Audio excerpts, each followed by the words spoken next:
Hi guys! Another day, another vlog. For today's video, alam natin na sobrang mahal na ng kuryente. So, bumili na naman ako ng solar. Kasi yung tita ko nagpabili, eto, lalagay nila sa terrace at sa kitchen nila. So, tayo ang mag-unbox, tayo rin mag install. So, yan, let's unwrap. Ito siya. So, dalawa pinabili niya sa atin kasi lalagay niya daw sa kitchen, tapos sa terrace nila. Siyempre, mahal na kuryente. Nakita niya kasi na lahat ng bahay namin ay naka-solar light at pati yung labas. So, sabi niya, i-order mo nga ako ng solar. Yun, sakto.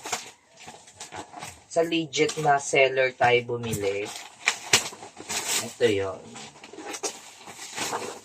Kung saan tayo lagi mo-order, ito siya.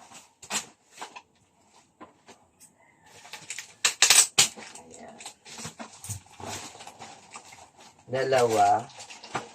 Tapos may libre siyang USB light. Ito siya, yung libre niya.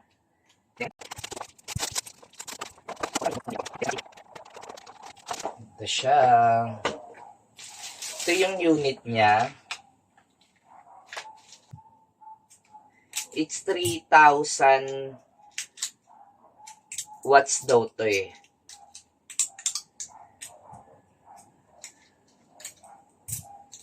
So, check natin yung panel later.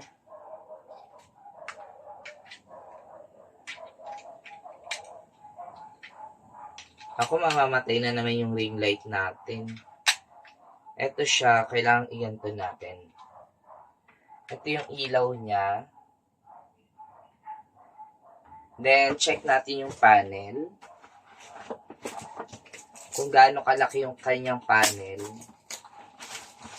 Wala naman siyang damage.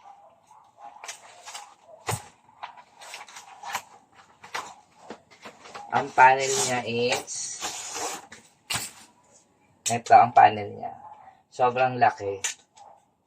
It's 5 meters yung haba nito.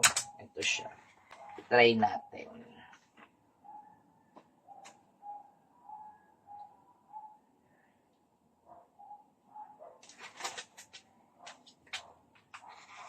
Maganda yung gawa niya. Kasi yung last time natin in-unbox, natatanggal to eh. Basta yung red niya, pag nagbi-blink, it's indicate na nagcha-charge siya. So, try natin ulit yung ilaw. Ayan. So, yung isa naman, ay, may basag siya. May basag siya oh. Ito naman yung isa. Try natin. Ito siya.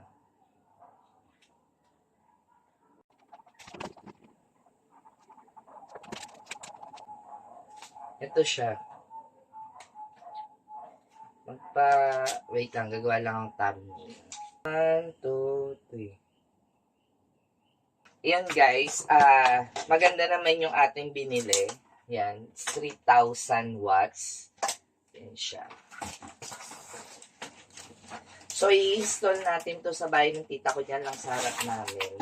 Yan, nandito na tayo sa bubong para i-set up yung solar nila tita. So, let's go.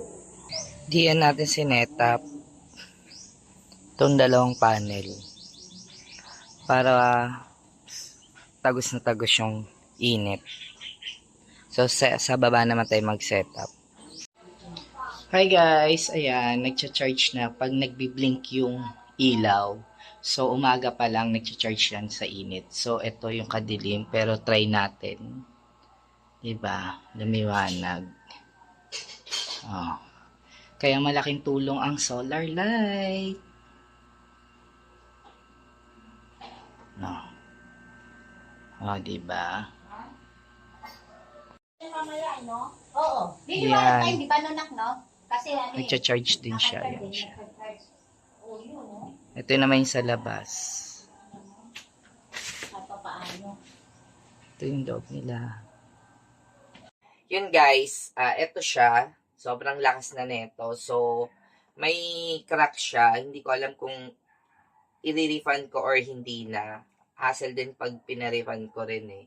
So, wala naman problema. Itatry natin mamaya. I-install sa bahay ng tita ko. So, sa mga hindi pa nakapag-subscribe sa channel ko, please, subscribe na kayo. And click the bell button para notified ka sa mga video na upload ko. Thank you for watching. God bless. Love ya. See you next vlog. Bye-bye! Ayan siya.